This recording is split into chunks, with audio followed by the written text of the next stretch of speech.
Shall we begin?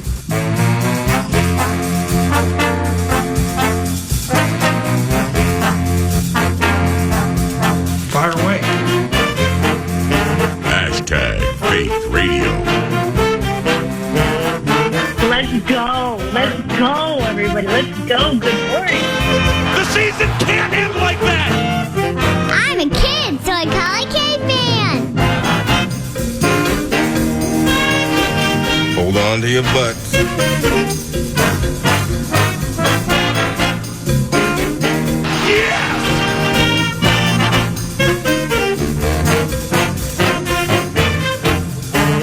All I can say is, wow.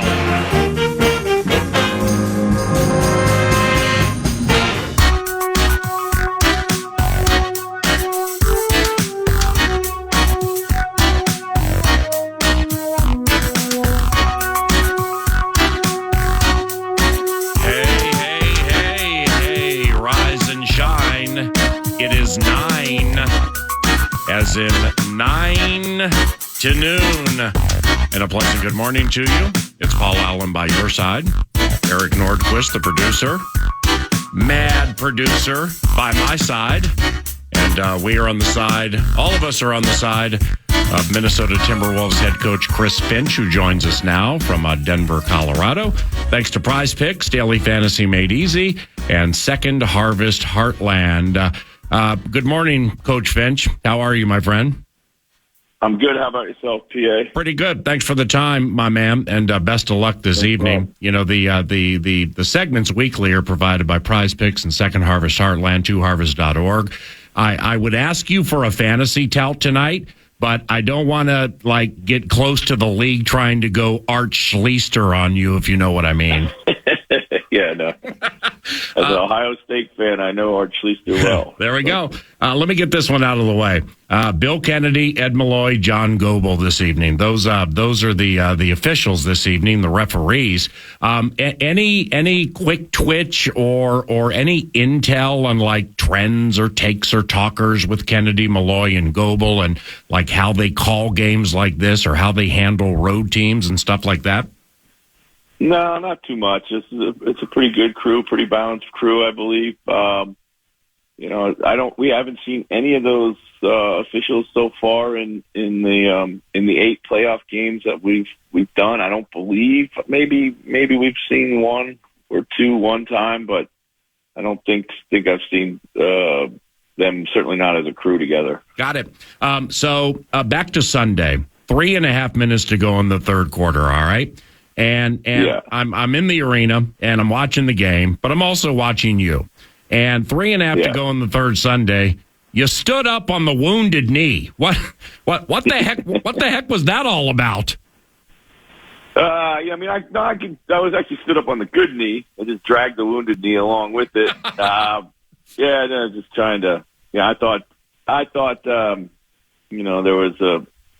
I can't remember exactly what the incident was, but still trying to make my presence known over top of that front row there, and I don't know if it was at the officials or at our guys or what it was, but it was a game. It was a difficult couple games for us at home. Of course, game 3 we just kind of laid an egg, and I've been very uncharacteristic of it. Denver was super motivated, very physical, took the game to us. We didn't really do a good job responding. Game 4, thought we looked like our old selves. We played well. We just had 2.5 minute stretches, one in the beginning of the second quarter, one the end of the second quarter, particularly the last 10 seconds, just kind of meltdowns. And we play in a team like Denver, they don't beat themselves. We talked about that coming into this series.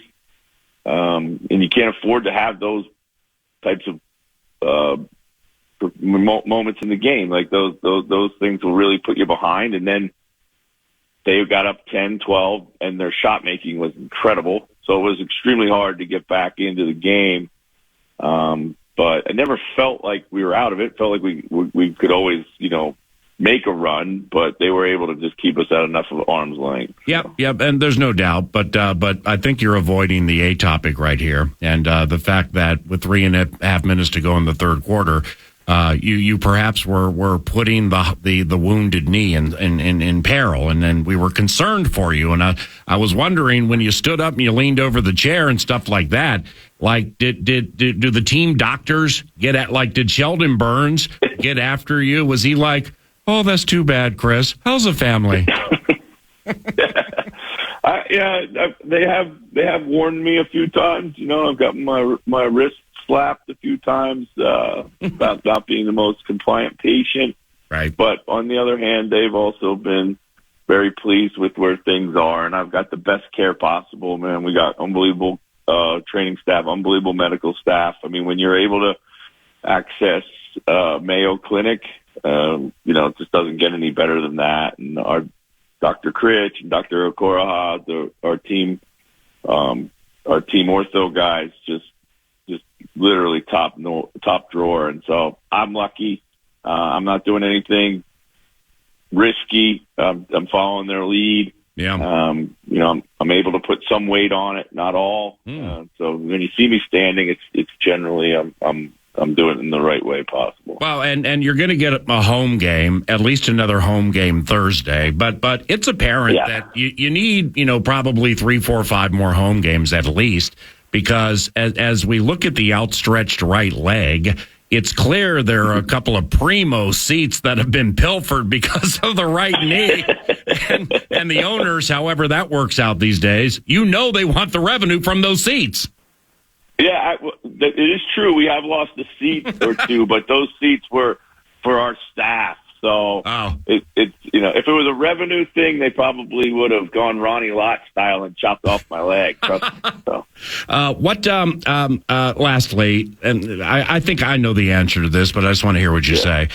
So will the league let you roam the sideline using a crutch? It's funny. I don't know. I mean, I would imagine they would. Really?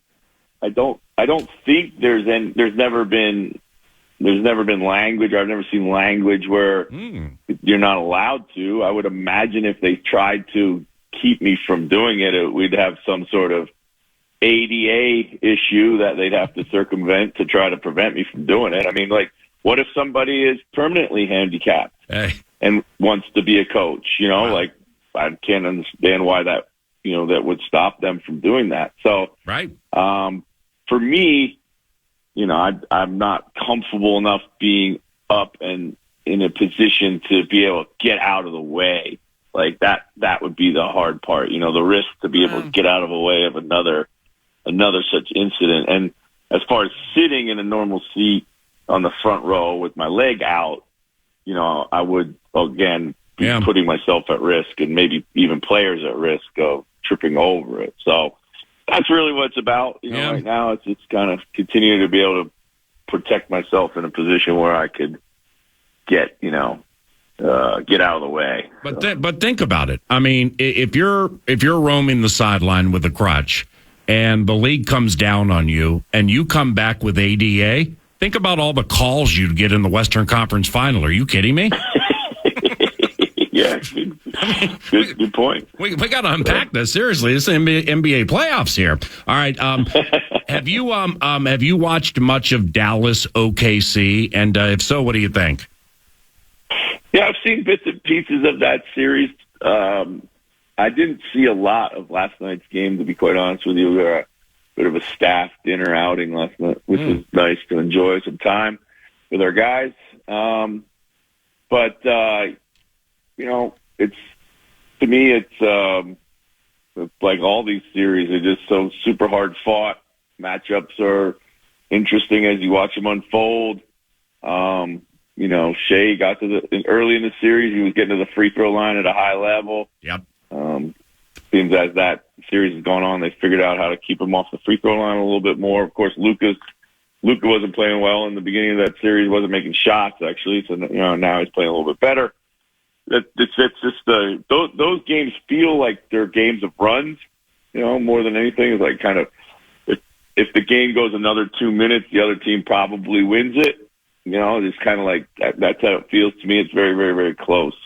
It's a loser's lament with your squad, and I know you're not into that. But seriously, I mean, that 8-0 run with 20 seconds before half, and Murray hits that thing from 60. I mean, that like, what were they like in the locker room after that uppercut?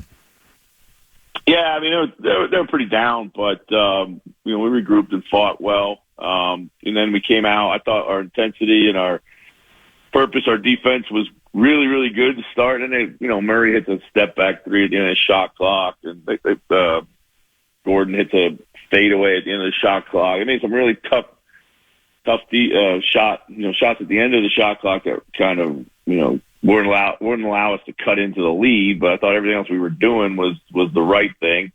It's just unfortunate that instead of being down 7, or 8, we were down 15. Yep. So now it's a little harder.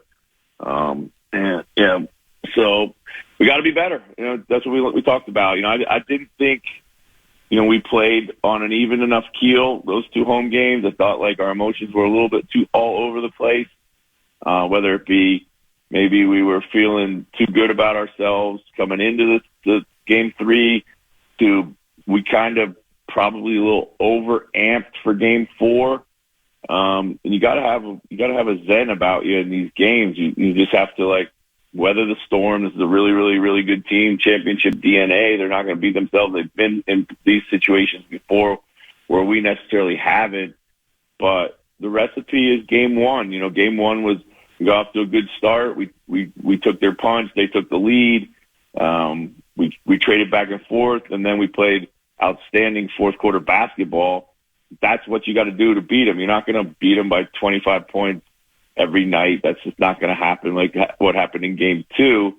But the interesting thing with all these series, when you look around the league, each game has a life of its own. Each game has its own personality. And then, of course, the series overall will take on a personality. But you can't expect what happened in one game to happen in another game. What's gotten into Aaron Gordon? I mean, he's good, and he was a good passer with Orlando, and then they make that trade, and so Aaron can be an imposing presence, no doubt, but especially from 3, man. I mean, he's normally a 30% player. What's happening?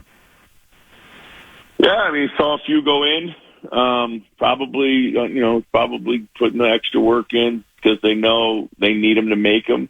And when you were up 10, which they spent most of the time being up 10 or more, when they were in Minneapolis, like those shots are easier to make. If you're up 3 or down 4, they're not as easy to make. There's game pressure, there's situational pressure. Yeah.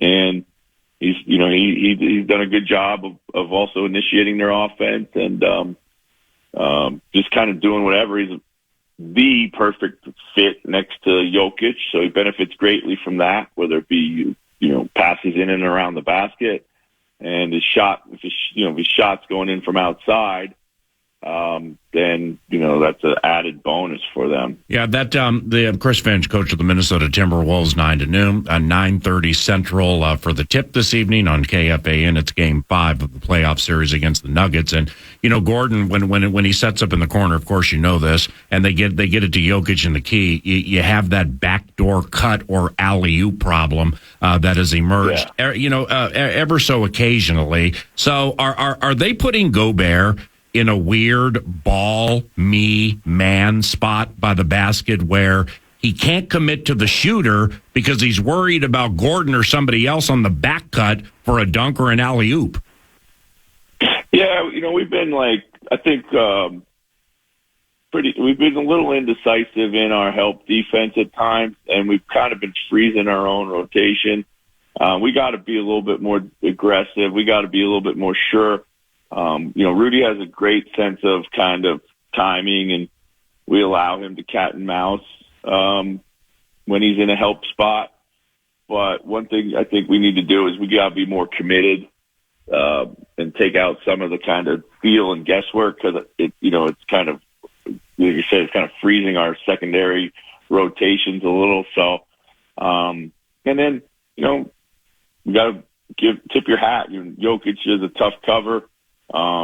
He knew at some point he had to step up and take control of their offense. And I mean, everything always runs through him, but mostly as a facilitator because that's how he's wired. He likes to pass first and then score.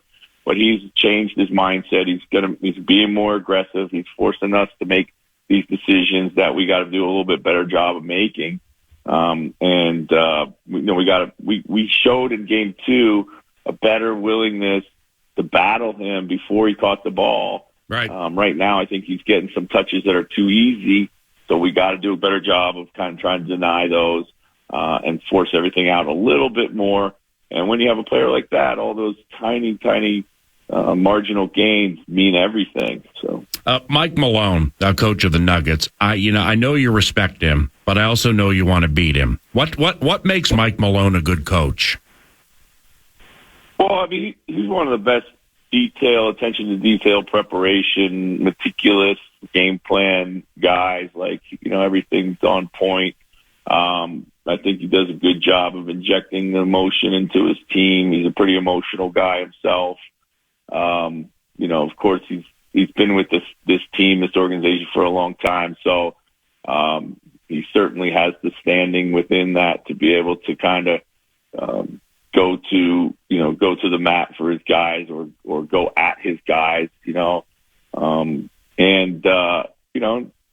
done a really good job building relationships with the best player in the world, Jamal Murray, and all these guys that, they play. You can tell they play hard for him. So there's a lot that goes into to his success as a coach.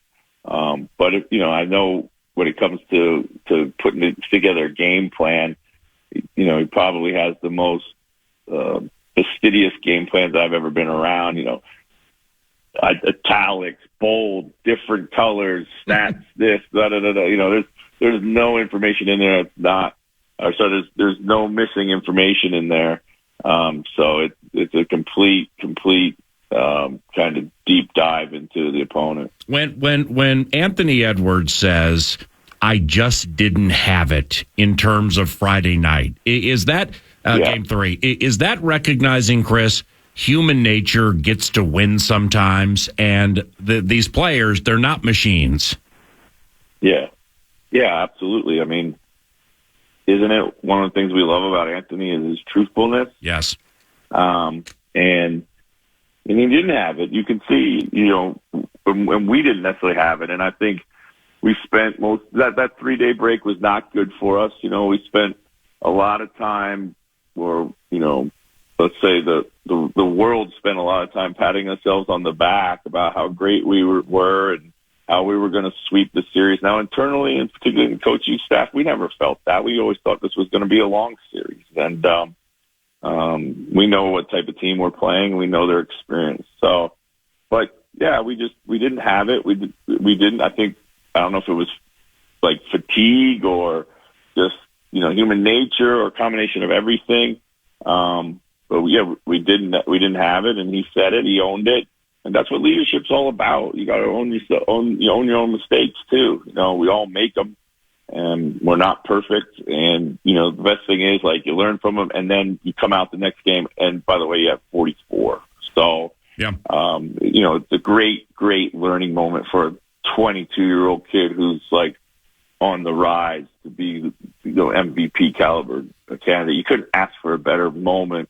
And, we might look back in a couple years when, in the playoffs, when, he's learned from that situation and has a totally different mindset and approach, or can access a different reservoir of energy or preparation or whatever it is that he's figured out how to do. I mean, I remember when Anthony was young, like not young, but when he was first in the league, he struggled in back-to-backs. It took him a year and a half to figure out how to play better in back-to-backs. So now, like, those things don't bother him at all. It's just, again, part of the cumulative learning experience of a young player. It's fun to watch. How is it working with Micah and the whole operation now 8 into it? It's working great. I mean, I've always said that we have a great relationship. We think very, very similarly. It is frustrating. Like, I don't, as a coach, I'm sure Kevin O'Connell will say the same, or any coach that you talk to. Like, there are certain, like, innate things you can go to right away in your brain where you want to make an adjustment on the fly or communicate something or just go with something that you see or feel. I don't have the ability to do that. That's just, it is what it is. I trust Micah's ability to do it. But that's where I'm, a little bit more removed from the action. And that's just our reality. And so that's where I feel a little frustrated at times. Not that I feel like I would be doing a better job. It's just like that experience to be able to react in the minute. That's kind of what's lost. But other than that, very proud of our staff. Like, we have an incredible staff. I really do. I'm lucky. And our players have responded to this new situation, and you would never know. They're unfazed by it. Last two, appreciate you. The Nuggets are they cherry picking guys to a certain extent, certain times of the game with those leak outs? And how can you make them pay? Yeah, I think we've done a good job all season against that. They're one of the best, like, cherry pick kind of opportunistic throw long. I mean, Jokic is elite at it. And honestly, Paul, like, those mostly happen when we got our head down for a moment because we were frustrated with something, and you can't have it. You just can't. You gotta have a next play mentality. You got to keep your head up, and just kind of inexcusable little lapses of immaturity, and you get exposed for them, and that's what happens at this level. Like, that's what happens when you play a great team. We've got to be better. We were great in games 1 and 2 against it. In games 3 and 4, not so much. But in games 3 and 4, we faced more frustration. So we can't allow that frustration to affect the next play. Lastly, other than the obvious, Coach Finch, winning the game tonight, what is this evening about for you guys, the way the last two have gone? I think it's about playing at a we've been very focused all postseason. I didn't necessarily like our focus the last two games. Not necessarily that we were. Focus on game plan execution is what I'm talking about. Not readiness to play, or we didn't have a high enough care factor. That was there, but game plan execution focus has to be high, and we got to stay on an even keel. Like, our mindset has to be like I said earlier, pretty zen. Stay in the moment. It's gonna be loud in there. They're gonna come out for a big start. We got to match it. We got to weather it. We got to do all these things. But we got to we're not going to beat a good team playing with a frantic mindset, which is what we've tried to do in games 3 and 4. You, my friend, are the very best. Tear it up this evening, and we'll talk soon, okay? Hey, appreciate it, PA. Thanks so much, man. I'll see you game 6, okay? Yes, sir. No problem, my man. Thank you. Chris Finch, coach of the Minnesota Timberwolves from the Mile, Get High City. Series tied at 2, game 5 tonight on KFAN at 9:30. That's all courtesy of TimberTech and TimberTech.com. What's on deck 9 to noon includes football with the Scribe at 10 o'clock. And emerging radio star Parker Fox joins 9 to noon in studio at 11 o'clock. And I'm Paul Allen. Good morning. Eric Nordquist produces and offers up that cash thing. The Fan and BigDeck.com, they want to give you a chance to put $1,000 in your hand. So just go to KFAN.com, National Cash Contest. Use the keyword bank at KFAN.com. The keyword is bank at KFAN.com. It's 9 to noon. Fan.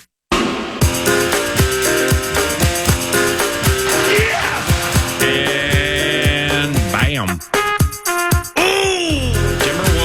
Nuggets, 9:30, KFAN.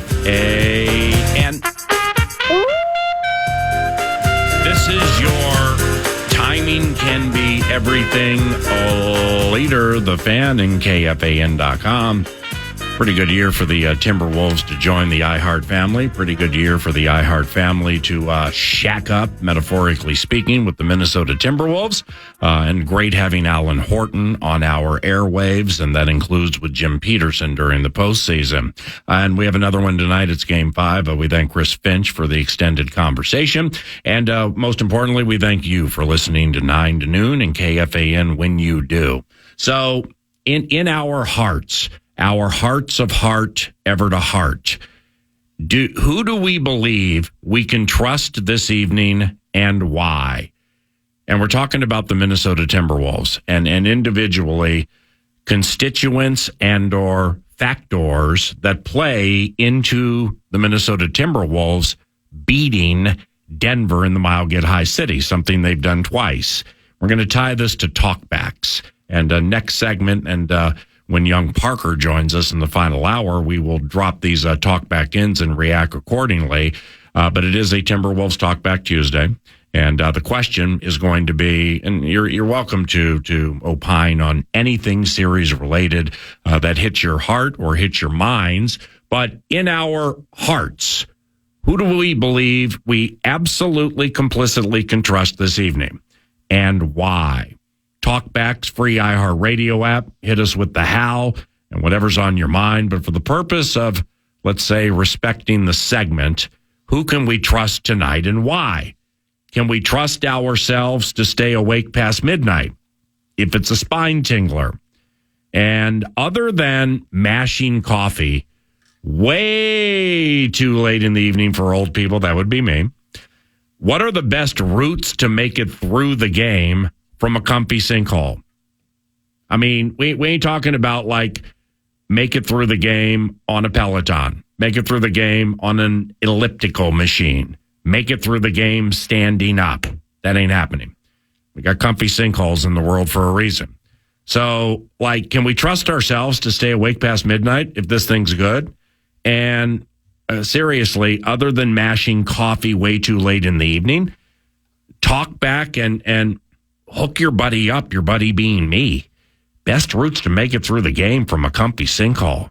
Best times to eat, what to eat, not laying down while watching, etc. That's the personal A topic. But the A topic for the game this evening, level of trust in, let's begin with Anthony Edwards. What is our level of trust this evening in Anthony Edwards? And good morning. Good morning. I think that's the easy one. Save for Game 3 last Friday night, Anthony Edwards has been nothing but the shiniest and brightest of stars throughout this series. From instantly Game 1, putting his stamp on that thing against the Suns, to what he was able to do now starting in through 2 games in Denver. Defensively, if you look at him statistically from a rating standpoint, when he's on the court, this team is winning. And that stark contrast, the plus-minus bit that Krasinski threw out yesterday after the loss in Game 4. 45 minutes on the court, teams +5 with Anthony Edwards. The 2 minutes-ish and 40 seconds, something like that. Less than 3 minutes. Yeah. Less than 3 minutes. The kid just needed some water and a chance to breathe. The team's -13. I think Anthony Edwards has done everything that you could ask of him. Even that, and that's including, I understand, Game 3 needed to be better. Everybody needed to be better last Friday. That's why we framed it up, I think, the way we did yesterday, PA, is who's going to help Anthony? It's about who else can you trust? That's how I look at it with Anthony Edwards. It's so impressive, not only taking steps like he did last year, albeit in a 5-game series loss, but the way that he's taken hold of this thing. That's part of the story of Carl really accepting the 1A/second fiddle role on offense. This is Anthony's team, and he's taken us this far. And so, as far as trust goes, I think that's it's a no-brainer for me. Anthony's going to be fantastic tonight. It's a no-brainer for me too, with level of trust in Edwards. The only thing that I could add, and something for which I'll be watching, and only if the number becomes crooked, is Anthony needs to keep down the turnovers, specifically in situations like this evening. Now, we are not, we are not requesting a perfect game. A perfect game would be great. Let's go 9 at Coors Field, no hits, 13 strikeouts, no walks. Well, that'd be unbelievable. But it's not going to be a perfect game. But when it comes to level of trust with Anthony, I'm 9.7 out of 10. But we got to keep those turnovers down, specifically at key times of the game. And there is your first talkback suggestion or talkback reaction piece. When it comes to this evening, who can we trust and why? After being blown out twice in a series that still is tied at 2. Talkbacks via the free iHeartRadio app. And we will play some of them back next segment later in the radio show. We can't wait to hear from Rube Nation. Are they rubes? Because I don't cotton to rubes. Oh, they're rubiest. Does Anthony needs to hit threes, okay? And Anthony can hit threes, but is it it's a request, but is it low-key mandated that in a situation like this evening, within the context of the game, the flow of the game, not going out of body and completely going I, not thy, which he doesn't do, does he need to hit 3 or more three-pointers this evening? I think he does. I think he absolutely will. You feel me where I'm going here, like one of those, holy cow, he shot it 9 times, but he hit 5 of them. Yeah, and what was he, 5 of 8 on Sunday night? I think with Anthony, he's going to, within the first 3 or 4 minutes of this game, I believe he'll have at least, well, definitely 1, maybe 2 attempts from deep, and he's got to hit at least one of those. Sounds like you're thinking about that prize picks angle very early in the morning at 9:34, aren't you? That is correct, and he will be in 1 or more of my lineups awesome. tonight. No, I love that. I think he does. He does need to hit the threes. Yeah, but when you're talking about in the frame of who you can trust. Do you also kind of feel like the way you're looking at that with Anthony is because of who maybe you can't trust? Oh, that's a wonderful way to look at it. Because I look at this like... Yeah, that's a wonderful way to look at it. I'm thinking Nikhil, right? Like, I hope for Nikhil. Yeah. I need Nikhil. I can't count on Nikhil. I mean, he's 1 of 12 from 3 in games 1, 3, and 4. Wow. He was boomer bust in the Suns series. Wow. So when you're talking about who you can trust... You know what I trust? I trust Nikhil and Jaden McDaniels going out there and playing hopefully the most exhausting defense you've seen. I need Anthony to hit those threes because I can't trust that they'll come from either Jaden McDaniels or Nikhil Alexander-Walker in the corner. Okay, so with beloved Nikhil Alexander-Walker, I can't at this stage of the equation with the bench scoring 2 points in the second half of Game 4. And specifically the last 2 games, and we all have fallen victim to prisoner of the moment terrorism in life or with this team, and none more loudly than me because I got this microphone and everybody can hear the tomfoolery. But it's like Phoenix, I'm 15 and a half points per game, and they swept us, and this and that and the other, and we kicked the bleep out of them. Then after you blow out Denver twice, it's like, and I meant it, and like, can anybody give me any concrete reasons off what we've seen to think Denver's going to win either of these games? All right, you're surely shortchanged a champion. I also shortchange human nature, where sometimes you get punched and you don't bounce back, and that's what happened to a certain extent with games 3 and 4. But with Nikhil Alexander-Walker, where's the defense we saw when you locked down Jamal Murray game 2 and smiled at him because they were so out of sync he couldn't get by you? So when it comes to level of trust in Nikhil Alexander, I ain't going to put a number on it because I don't know what it would be. But I know as the playoffs roll on, the metaphorical bets get settled.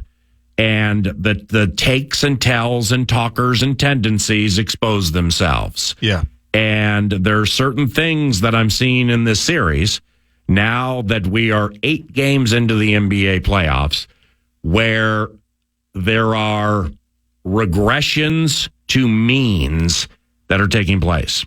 And Nikhil Alexander-Walker was a first-round pick in like 2016, 17, 18, 19, something like that. So he was taken as a first-rounder because of his overall skill set. And the defense in Game 2, Jamal Murray had no chance. Yep. One-on-one. Didn't need any help. It's Nikhil Alexander-Walker smiled at him. He had him in such a straitjacket. Where has that been? But it's unfair to point just at Nikhil Alexander-Walker and say, where's that been? But it's fallen off. So there needs to be an ascension, a reascension to some form of defensive mean for Nikhil Alexander-Walker. Because the Batman Robin bit, the 1 and the 1A, Jokic and Murray are a stone cold 1 and 1A, and they wear rings. Steph Curry and Klay Thompson, a 1 and 1A, and they have rings. Jordan, Pippen, Stone Cold 1 and 1A. We have Anthony Edwards as Stone Cold 1. Who's the 1A? The 1A is the defense. The 1A is the offense off the defense until certain players identify themselves consistently as people who can handle the heat. Yeah. So until further notified with the heat check, Edwards is a 1, and everybody in the world knows he now is a 1. He is the schedule comes out for next year. When it comes out, he's in the handful of players who can win MVP. And I don't think a lot of people could have said that maybe even into this season because he's so young and still has so much to learn and things. The maturity factor just is exponentially growing. But who's the 1A? I'm not saying who's the 1A. I'm saying what's the 1A.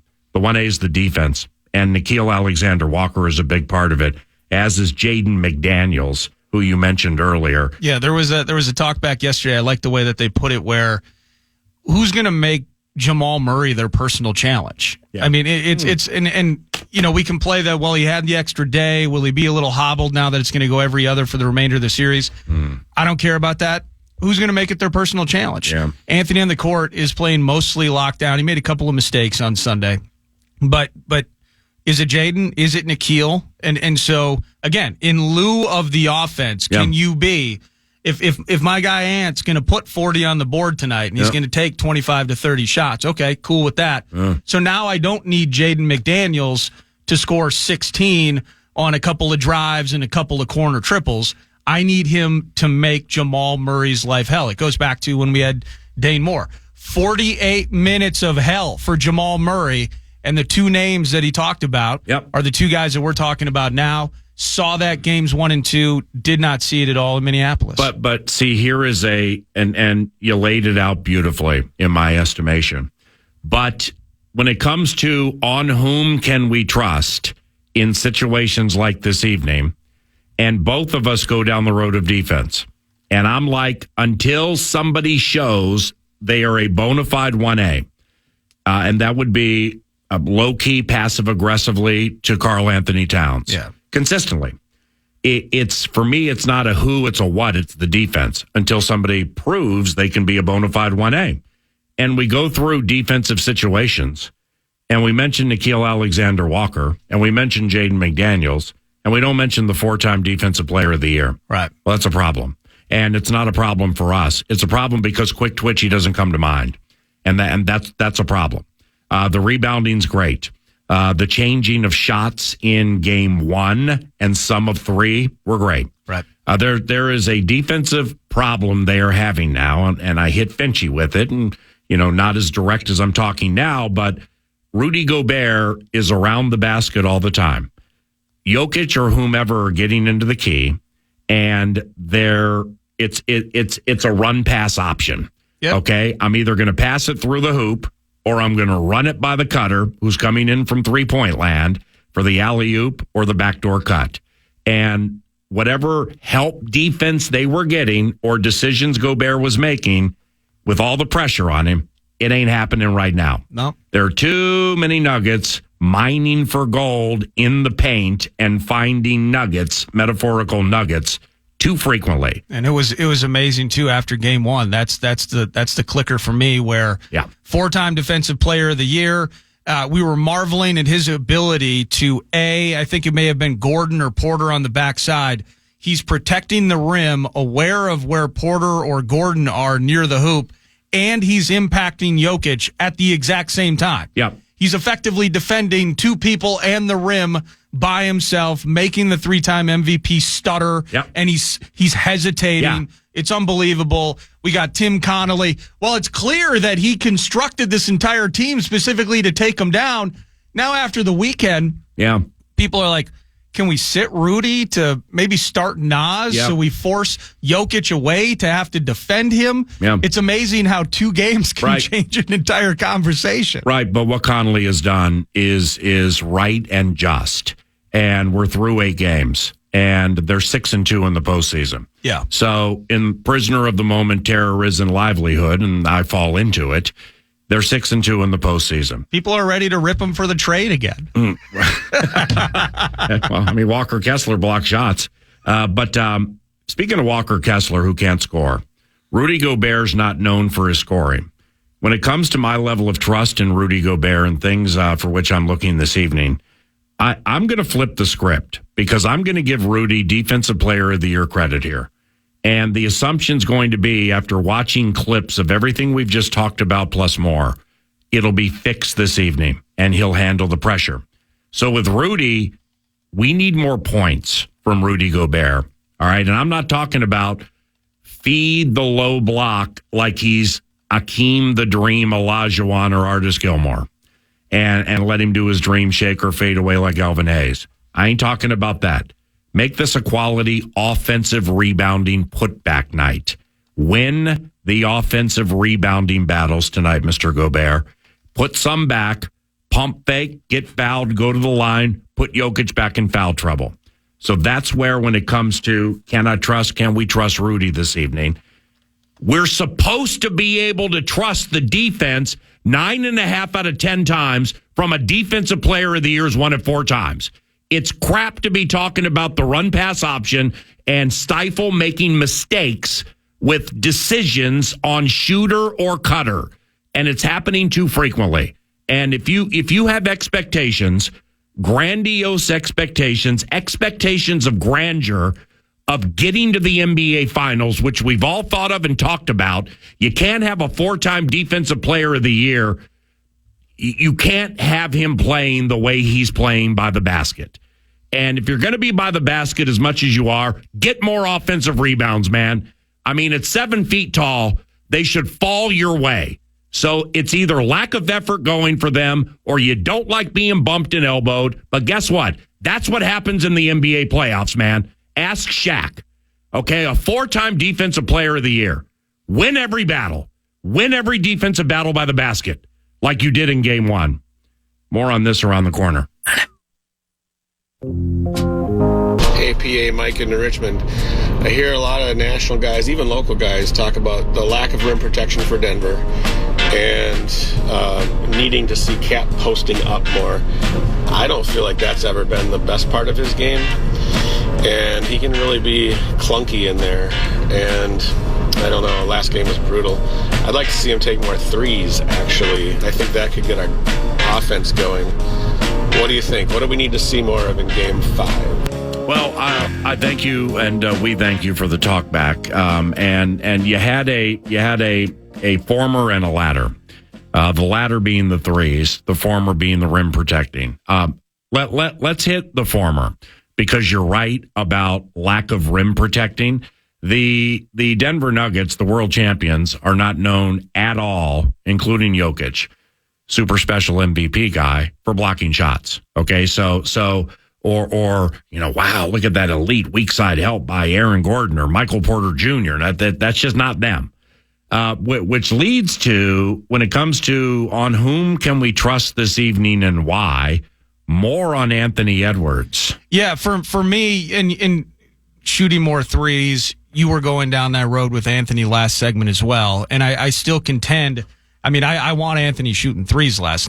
He was 5 of 8 in Game 4. Yeah. And the rest of the team was 6 of 20. I mean, that's what we're talking. I mean, 30% from deep is awful. Yeah. In a series like this, given how things have gone. So, need Anthony shooting those buckets. But I need Anthony getting to the rim. I need Anthony, a product in some ways and a sign of what ultimately was a dismal and brutal Game 3 was Anthony settling for a couple of early long baskets, not making them. And you didn't see the assertiveness that we saw specifically in Game 2, 52 points in the paint for the Wolves in Game 2.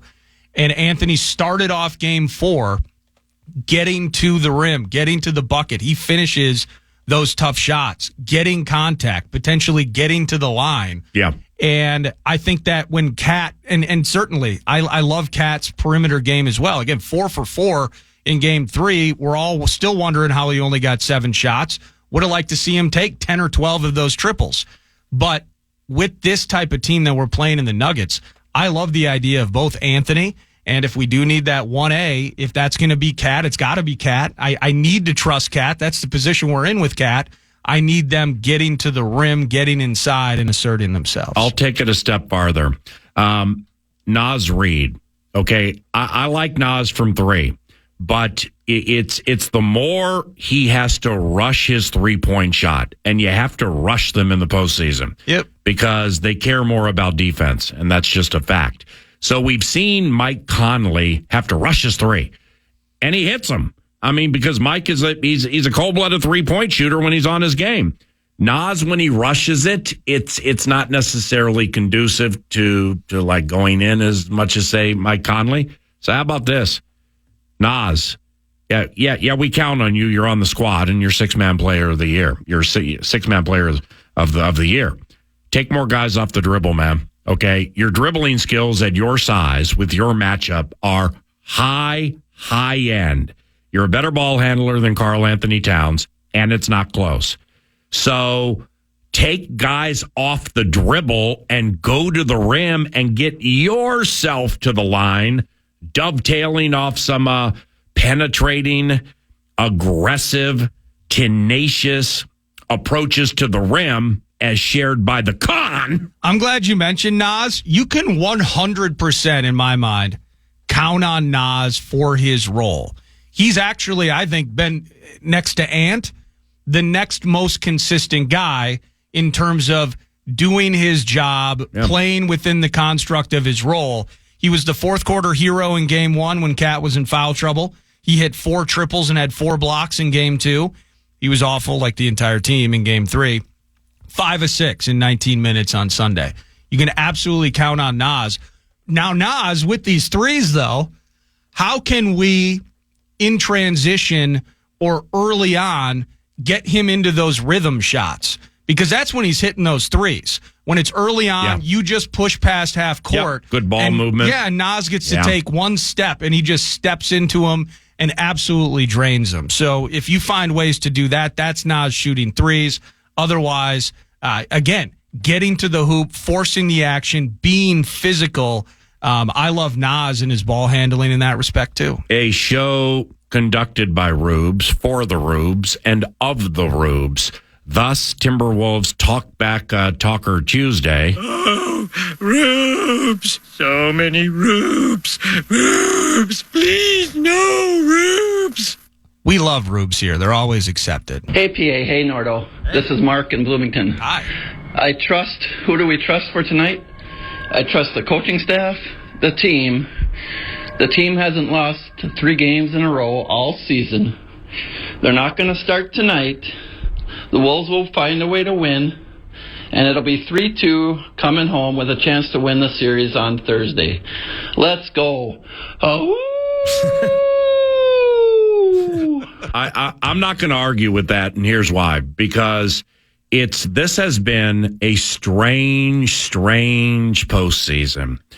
For those who, I'll say it for a 4th time, for those who fall victim to prisoner of the moment terrorism, and that's all of us, including me.